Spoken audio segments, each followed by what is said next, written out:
When I first set out to create this podcast, my goal was to explore the Israeli-Palestinian conflict in depth, looking not only at violence but also at the political structures, history, and human consequences behind it. I envisioned multiple series and episodes to unpack the topic layer by layer. However, the ongoing devastation and war have intensified the suffering of people in Gaza and widened divisions around the world. Media bias, misinformation, and the flood of shallow commentary from influencers who lack real understanding have only deepened confusion. Some frame this as a religious clash, while others sensationalize it as the spark of a third world war, echoing how many overreacted to events like the war in Ukraine or the killing of Iranian General Qasem Soleimani. Before we go any further, I want to make one thing absolutely clear. My purpose here is to advocate for peace. I condemn the actions of both Hamas and the Israeli government, as well as the systemic oppression the Palestinian people continue to endure. I do not tolerate anti-Semitism or Islamophobia in any form, and I reject the killing, kidnapping, and torture of innocent civilians, no matter who they are. It is essential to remember this. The people of Gaza and the West Bank, like ordinary people anywhere, do not reject peace. Their voices deserve to be heard above the noises of mainstream media narratives focused only on Hamas. These are human beings who want safety and dignity. Even within Hamas, there are factions that claim to seek peace, though not the same peace promoted by global powers or the media. Peace is subjective. It's shaped by lived experience and context. Most civilians in Gaza and the West Bank don't hate Jews or Israelis. What they reject is the occupation. If you spoke with them, many would simply ask, "Why am I a refugee in my own land? What did Palestinians do to deserve this?" Both Israelis and Palestinians deserve safety, sovereignty, and a homeland, just like anyone else in the world. But we have to confront a difficult truth. Absolute justice rarely exists. The world is harsh, and injustice often prevails. So we have to choose courage and conviction to stand for what's right even when success seems impossible. Strength, resistance, and hope are sometimes the only ways people can survive oppression and remind the world that they exist. The international community has consistently failed the Palestinians. Too often, blame is placed on them rather than on the systems of occupation that strip them of basic rights and humanity. Major media outlets have refused to hold Israel accountable for repeated violations of international law, including the demolition of homes, destruction of infrastructure, and denial of food, water, and medical access. These acts are crimes. Recognizing and addressing them is not bias, it's moral consistency. The press and global leaders must stop distorting the story and confront the roots of the crisis, not just its symptoms. Real justice for Palestine requires acknowledgement, accountability, and tangible international support. The way Western media and many online creators have framed the Israel-Palestine conflict is ethnically indefensible in the 21st century. Portraying both sides as equal opponents erases the reality of occupation. This isn't asymmetrical conflict. It has been ongoing for more than a century, defined by dispossession, forced displacement, and systemic violence. The occupying power, with vastly greater resources and control, bears primary responsibility. Equating it with a stateless, besieged population fighting to survive is not journalism, it's propaganda. Western governments continue to fund and arm the most powerful military in the Middle East, with billions in taxpayer dollars, while Palestinians lack even the tools to rebuild their homes. It's like comparing a chess grandmaster to an amateur. One has all the pieces, the other barely has a board.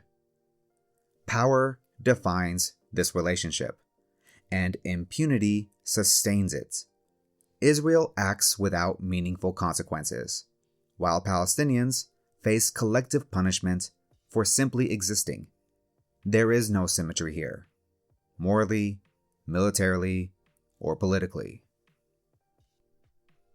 To illustrate this imbalance, I'll refer to a powerful hypothetical described by the late writer, political commentator, and comedian Michael Brooks when discussing Gaza.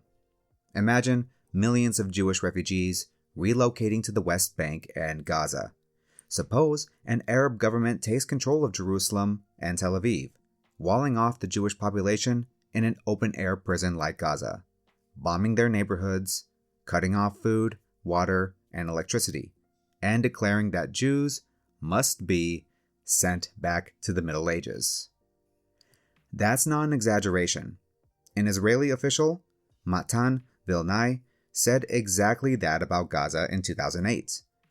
Picture Jewish villages constantly harassed by armed settlers, unable to use certain roads or access essential services due to their ethnicity.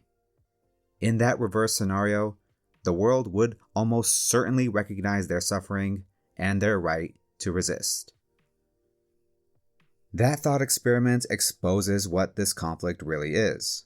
Not a symmetrical fight between two sides who hate each other, but an issue of occupation, power, and human rights. It forces us to ask, is the world truly concerned with justice, or only with which victims are easier to ignore? This isn't about Hamas. I reject their ideology and I do not excuse attacks on civilians. The point is the century-long injustice Palestinians have faced, stretching back to 1917 and even earlier, a sustained denial of basic rights. This is about policies that isolate, dispossess, and control Palestinians, about unlawful practices and daily indignities that are normalized, about a world that recognizes their suffering only when it's convenient. It's about the double standards in the international response, the selective outrage, the evasive language, and the unwillingness to confront the structural realities of occupation. John F. Kennedy put it succinctly, quote, "Those who make peaceful revolution impossible will make violent revolution inevitable," end quote. The lesson is not an endorsement of violence, but a warning. When institutions shut the door on peaceful change, when democratic demands are ignored or criminalized, people will chase the only remaining avenues they see. If we care about peace, we must defend the spaces for peaceful dissent, protest, and negotiation. When those spaces collapse, history shows the consequences. So for most of this episode, I will be talking about radicalism, and I'm using the word deliberately but broadly. Most civilians in the West Bank and Gaza are not extremists. A small minority subscribes to the ideology championed by Hamas. Likewise, Zionism itself contains radical strands, and many Israelis and Jewish people reject hardline Zionist doctrines. That's why it's crucial to distinguish radicalism from extremism, and resist flattening complex political traditions into caricatures. Radicalism can be nonviolent, visionary, and reformist in spirit. Extremism, by contrast, condenses into coercion and justifies harm. We need a more nuanced public vocabulary that recognizes when radicalism is a force for progress and when it curdles into exclusion and violence. Radicalism and extremism are not the same. Radicalism seeks deep, structural transformation, like political, economic, social, by attacking root causes and proposing foundational change. It isn't inherently violent, and has historically driven movements for enfranchisement and labor rights, decolonization, and civil rights. Extremism is different. It embraces absolutism, treats opponents as illegitimate, and often justifies coercion or violence to impose its worldview. Where radicalism can widen civic imagination and mobilize people toward durable solutions, extremism narrows it and demands obedience. When we look at the Israeli-Palestinian context, these distinctions matter. On the Palestinian side, radical Islamic currents, including groups like Hamas and Palestinian Islamic Jihad, articulate maximalist aims and have used violence, which has produced immense suffering and hardened positions across the board. On the Israeli side, radical Zionist currents push for permanent control over all of historic Palestine and the entrenchment or expansion of settlements, often accompanied by the dispossession of Palestinians and regular confrontation. These hardline projects on both sides have reinforced a cycle of escalation and eroded the political space for compromise. But understanding isn't the same as excusing. Recognizing why radical movements emerge, like siege, dispossession, statelessness, fear, trauma, and impunity, helps us focus on causes rather than only symptoms. If the international community wants fewer extremists, it must address the structures that produce extremism, like occupation, collective punishment, settlement expansion, unequal legal regimes, and a political process that rewards vetoes over visions. If we want fewer rockets and raids, fewer funerals and hostages, we have to defend rights, end impunity, and insist on genuine political horizons. Otherwise, the warnings in Kennedy's words won't just be a quote from history. They'll keep forecasting our future. To understand radicalism, we have to start with first principles. What conditions drive people toward radical ideas and actions? How does a society respond to decades of neglect, dispossession, humiliation, and state violence? And what is a morally coherent response to an apartheid-like system that strips people of their homes, neighborhoods, culture, history, and basic humanity? Radicalization is a complex social and psychological process in which individuals or groups adopt far-reaching positions on political or social issues, and, in some cases, come to accept violence or coercion as legitimate tools to reshape society. In the Israeli-Palestinian context, both radical Islamist currents and radical Zionist currents have been invoked to justify actions that produce harm and deepen oppression. Both are political projects with social bases and historical grievances, but they differ in methods, goals, and the power available to them. Radical Islamist groups have often embraced armed struggle and maximalist objectives. Radical Zionist currents have pushed for permanent control over all of historic Palestine, entrenching settlement expansion, and confronting Palestinians on the ground. Both currents generate intense controversy and have far-reaching consequences. Understanding how radicalization works requires attention to multiple dimensions. Because there is no single model that can predict who radicalizes, when, or why. At its core, radicalization involves adopting a tightly woven system of beliefs that promises clarity and redemption in a world experienced as chaotic or unjust, paired with a desire to impose those beliefs on the broader society. It is multi-causal.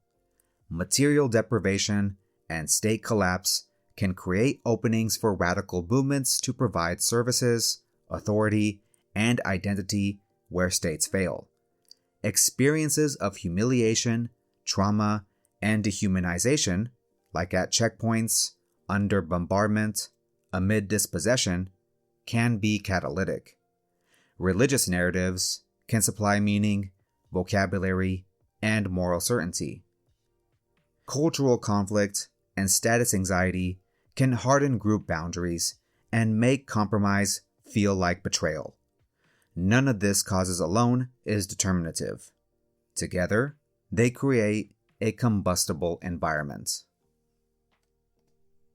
Group dynamics are central. People radicalize not only because of ideas, but because of belonging. When an in-group perceives itself as under existential threat from an out-group, loyalty and sacrifice become moral imperatives.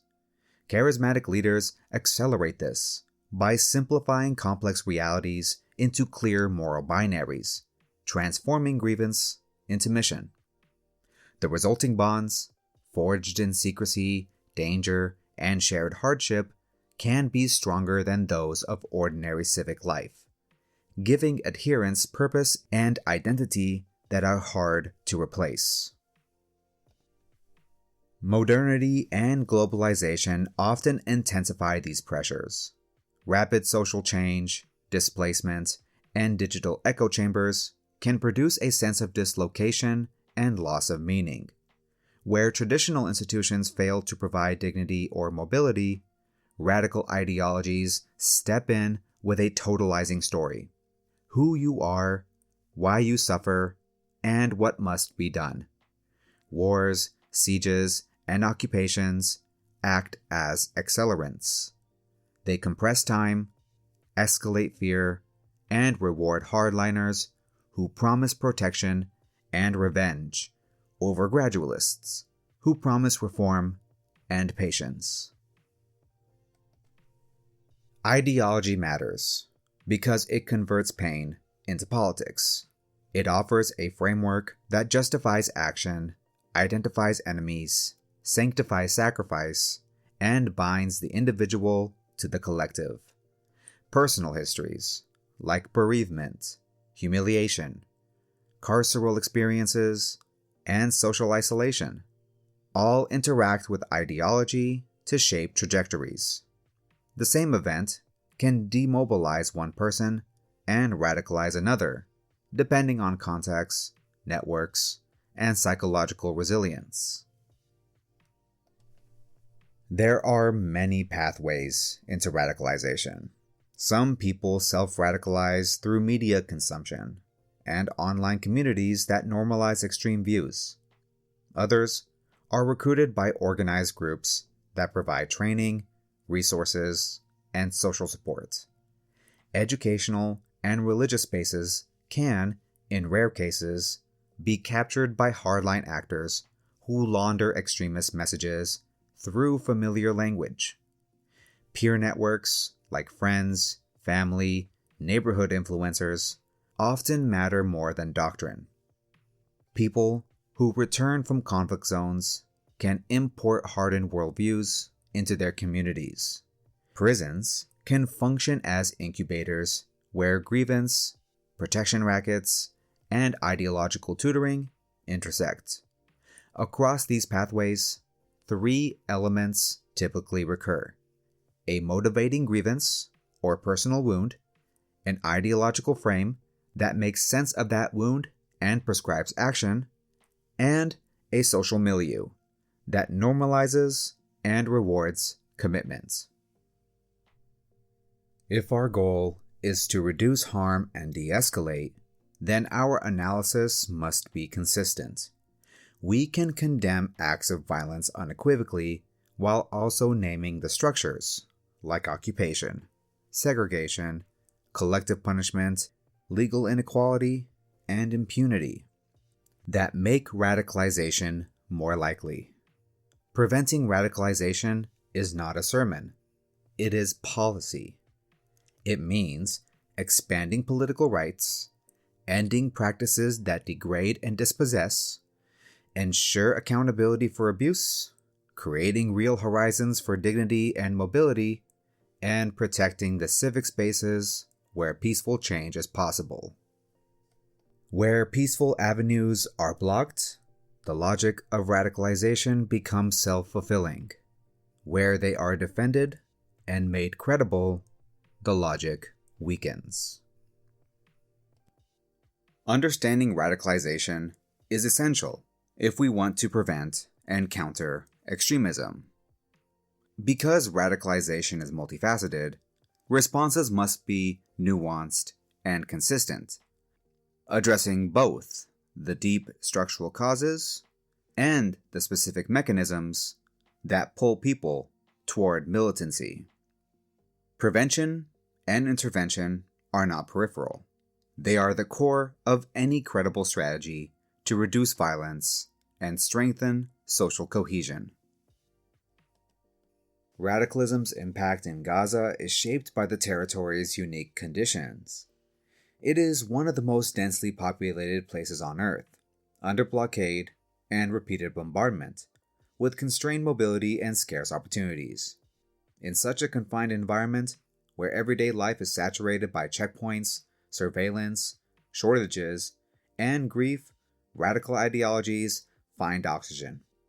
The absence of economic horizons, the lack of freedom of movement, and the relentless exposure to trauma amplify vulnerability, particularly among youth, who have known little other than siege and war. Condemning Hamas's attacks on Israeli civilians can be necessary. At the same time, acknowledging the role of Israeli policies like occupation, settlement expansion, blockade, and unequal legal regimes in shaping Palestinian reality is indispensable. Any serious path to peace requires holding both truths at once, rejecting violence against civilians while insisting that structural oppression and collective punishment are unacceptable. The cycle of escalation radicalizes more people on both sides, eroding the middle ground. This is where international actors, including the current administration and future ones, must be more than spectators. They should prioritize energetic diplomacy, sustained de-escalation, and real political horizons. Ceasefire advocacy should be paired with meaningful steps toward a durable political settlement, not just a pause before the next round of devastation. Addressing radicalism's roots means grappling with its psychological and socio-political dynamics. Agreements that ignore core grievances like displacements, statelessness, impunity, security, and dignity tend not to last. Dialogue, credible education and civic programs, and economic initiatives can create alternatives to militancy, but they only work when paired with rights-based reforms and accountability. Otherwise, they look like palliatives layered atop injustice. From a psychological viewpoint, it is not surprising that some Gazans adopt radical positions. In a crowded strip with limited resources and freedom, many experience chronic frustration, despair, and a sense that the future is foreclosed. That environment is combustible on its own, when coupled with recurring airstrikes, incursions, settler violence in the broader context, and the daily humiliations of occupation. The result is a heightened risk of radicalization. Political leaders, civil society, media, and cultural figures should be willing to investigate not only the choices of armed groups, but also how systemic oppression shapes the ecosystem in which those choices become thinkable. Collective trauma is a crucial lens. Generations living under siege and conflict internalize insecurity and grief, with consequences for mental health, social trust, and political attitudes. Collective trauma can entrench fatalism or produce a hard turn toward militancy, especially when there is no visible path to safety or dignity. Recognizing these dynamics is not about excusing harm. It's about designing peace processes and policies that actually interrupt the feedback loop between trauma and violence. Humanitarian access must be non-negotiable. Pressing Israel to ease the blockade, facilitating sustained flows of food, water, fuel, electricity, and medical supplies, and protecting infrastructure are immediate steps that save lives and reduce the grievances that fuel radicalization. Washington has leverage, using it to constrain excessive military action and to incentivize restraint is a test of policy coherence. None of this erases the conflict's historical, political, and religious complexities, but it acknowledges that alleviating suffering is a precondition for any credible political process. The humanitarian toll in Gaza is staggering. Civilians are paying the highest price. Homes destroyed, hospitals overwhelmed, schools damaged, and basic utilities disrupted. U.S. policy should champion international mechanisms that address urgent needs while building toward long-term arrangements that provide security, freedom of movement, and dignified livelihoods for Gazans. Humanitarianism without a political horizon breeds dependency and despair. A political horizon without humanitarian relief is abstraction. Domestic politics in Israel adds another layer. Prime Minister Benjamin Netanyahu faces a strategic and political bind. While the imperative to protect Israeli civilians is clear, the methods chosen, especially when they generate large-scale civilian casualties, carry several moral, strategic, and political costs. Protests in Tel Aviv, Haifa, and other cities have already reflected deep public frustration with governance, security failures, and the broader direction of the country. Further escalation risks intensifying domestic backlash and shrinking the government's room to maneuver diplomatically. The regional picture is equally intricate. Saudi Arabia's effort to normalize relations with Israel has introduced a volatile variable. Pursuing normalization without tangible gains for Palestinians risks alienating publics across the Arab and Muslim worlds, undercutting regional legitimacy and complicating U.S. diplomacy. Riyadh's energy clout means that missteps can ripple through global markets. Any realignment that sidelines Palestinian rights may generate short-term diplomatic headlines, but long-term instability. Globally, the stakes are not confined to the Middle East. Prolonged wars in Gaza reshapes regional power dynamics, strains U.S. relationships, and injects uncertainty into energy and financial markets. It also reverberates into diaspora communities worldwide, polarizing politics and fueling social tensions. De-escalation is therefore not just a regional imperative, it is a global one, tied to broader international security and economic stability. The pathway forward is neither quick nor simple, but the contours are clear.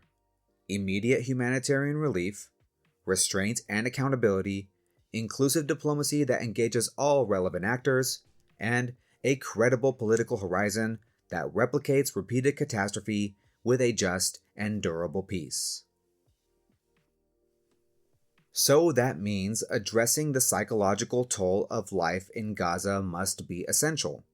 Decades of siege-like conditions, overcrowding, scarce resources, restricted movement, and the constant threat of violence have inflicted profound damage on mental health. These conditions breed frustration, hopelessness, and anger, which armed groups like Hamas can exploit to recruit and mobilize. If we are serious about breaking the cycle of violence, we have to confront these root causes of despair alongside condemning attacks on civilians. The current administration, and every administration that comes after it, needs to lead with diplomacy, yes. But diplomacy can't just mean calling for a ceasefire on paper and then pretending not to see what happens next. When there is a ceasefire, and Israel still launches missiles into Gaza, that is a violation, full stop. You cannot say you stand for a rules-based order and then treat those violations as background noise. If the U.S. is serious about peace, it has to be willing to call that out and hold Israel accountable, the same way it demands accountability from everyone else. Otherwise, diplomacy is just a nicer word for enabling. Now, because of everything that's happened, we end up circling back to this uncomfortable question. Was October 7th worth it for the Palestinian cause? Morally, no. There is no way to justify the killings of civilians, the terrorization of families in their homes, the taking of hostages. And there is no way to justify the mass killings, displacement, and starvation that followed in Gaza. There is no equation where that is worth anything. But politically, we have to be honest about what changed, because pretending nothing changed is also a lie. Before October 7th, the Abraham Accords were marching forward. One by one, Arab governments were normalizing with Israel, opening embassies, signing investment deals, and planning security cooperations, while the Palestinian issue was being pushed out of the frame. The bet was simple. We can build a new Middle East that goes around the Palestinians. We don't need to solve occupation. We'll just manage it. If that had gone through, if a full normalization wave had solidified without serious concessions, the Palestinian cause would have been more isolated than ever. You'd have a region where Israel is plugged into Arab capitals, as well as American security guarantees and global markets. And the Palestinians are stuck behind walls and checkpoints, watching the world move on without them. October 7th shattered that illusion. Again, it did not free anyone. It did not bring justice. But it ripped the cover off a system that was trying to normalize itself while millions of people remained under occupation and siege. Suddenly, the Palestinian issue that elites treated like background noise was front-page news everywhere. There were protests in Western capitals, across the Arab world, across the global South. Saudi Arabia hit pause on normalization. Politicians, who like to talk in vague, both sides language, had to answer specific questions about bombardment, blockade, and war crimes. The world was forced to admit, you cannot build a post-Palestine regional order when Palestine is still bleeding. Inside Israel, you can see another layer of this story. Before October 7th, Israel was already in a deep internal crisis. You've had massive protests against Netanyahu, against his judicial overhaul, against the growing power of religious and ultra-Orthodox parties. The country was split, especially between secular Israelis and the religious right. For a few weeks after October 7th, that changed. There was shock. There was fear. There was a sense of, we are all in this together. But unity built on trauma rarely lasts. As the war went on, as the scale of destruction in Gaza became undeniable, as hostages stayed in captivity, the old cracks opened up again. And in some ways, they got deeper. Now you have a society arguing over everything. What is victory? How far do we go? Who is responsible for the failures of October 7th? What kind of state is Israel supposed to be? A democracy that answers to all its citizens? Or an ethno-religious project that answers to a narrower group? The split between secular and religious, between those who want a normal country and those who want permanent expansion and control, is back at the center. And this is where that idea of imperial boomerang hits home. When you use occupation, emergency laws, surveillance, and force for decades against another people, it doesn't just stay over there. It comes back to you. The same logic that treats Palestinians as a problem to be managed starts to shape how you treat your own dissenters, your own minorities, your own protesters. The same state that learns to rule one group with checkpoints and soldiers will be tempted to use some versions of that against its own citizens. That's where we're seeing in Israel, a system built to control Palestinians, slowly turning inward, eating away at its own democracy and legitimacy. So is Israel stronger after all of this? On the surface, They can point to targets hit, tunnels destroyed, commanders killed. But when you zoom out, Israel is in a much weaker position. Its image as a stable, high-tech, startup nation has been replaced by footage of war, rubble, and international protests. Economically, constant mobilization and instability will have a cost. Diplomatically, Israel is more isolated, especially among young people worldwide, and faces more talk of sanctions, arms conditions, and legal action. Even where governments still support it, their own populations are increasingly skeptical. Meanwhile, the Palestinian issue, which the Abraham Accords model tried to just route around, is now unavoidable. You cannot seriously talk about regional peace or a new Middle East without talking about Gaza, the West Bank, and Palestinian rights. The Palestinian cause is no longer a silent annex to regional diplomacy. It is back at the center. If there is any lesson here, it is not that violence is justified. It's that trying to erase a people's political existence and then calling it peace is a fantasy. The world tried to work around Palestine. October 7th forced everyone to see that you can't.